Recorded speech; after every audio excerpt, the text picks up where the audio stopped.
Connie Lieber stands with the giants in mental health. I can't tell you how many people have come to me telling me what Connie has meant to their lives and to their loved ones. Well, I think my mom will no doubt be viewed as a pioneer in helping to provide funding for scientists to grow their careers and expand the field. Psychiatric illness is not something which has generated enormous numbers of outstanding heroes. And to put it bluntly, I think she stands out as a hero.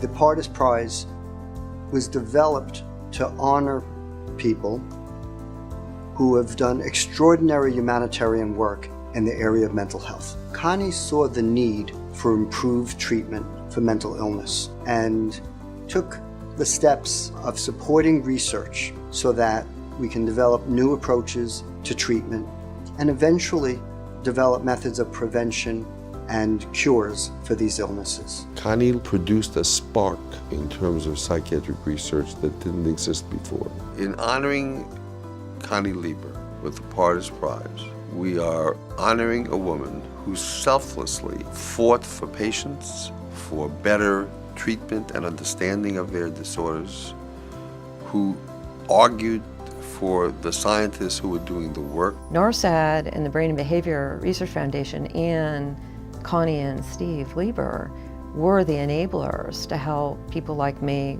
my colleagues, the entire community imagine a path forward.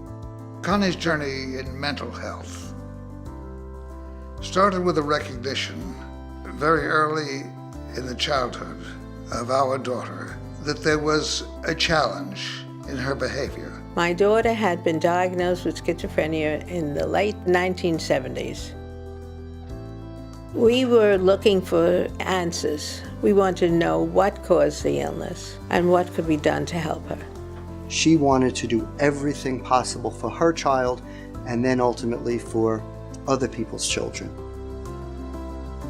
She took the NORSAD Brain and Behavior Research Foundation and made it the world's largest private effort focused on psychiatric disorders. Connie has been crucial to the success of BBRF. We wouldn't exist without Connie, along with Steve. She really established the whole notion of young investigators and of really recruiting the best and the brightest.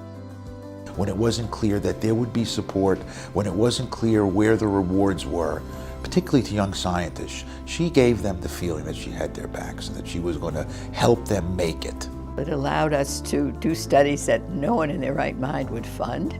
I mean, they funded me to follow up children who had been depressed, and we showed that depression in childhood and adolescence often predicts adult depression. Connie was a dynamo.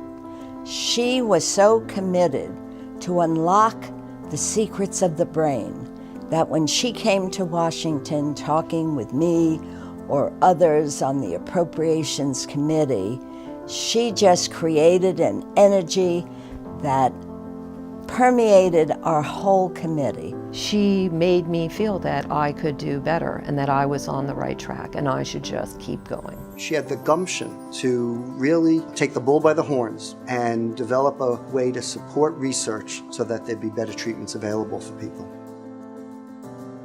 Connie was a very retiring, modest, thoughtful woman who was always strongly analytical.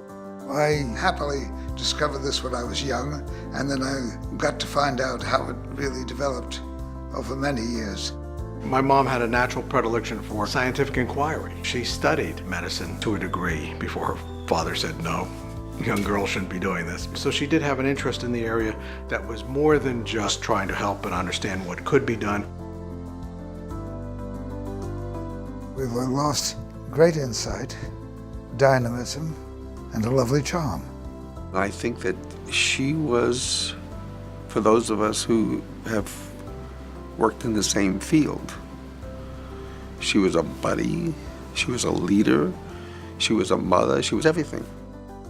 As BBRF celebrates its 30th year of providing research grants to scientists, it's easy to look back and say where we were and where we are now and where we're going. And so much of that is because of Connie's work on behalf of research, on behalf of the scientists, and on behalf of the families.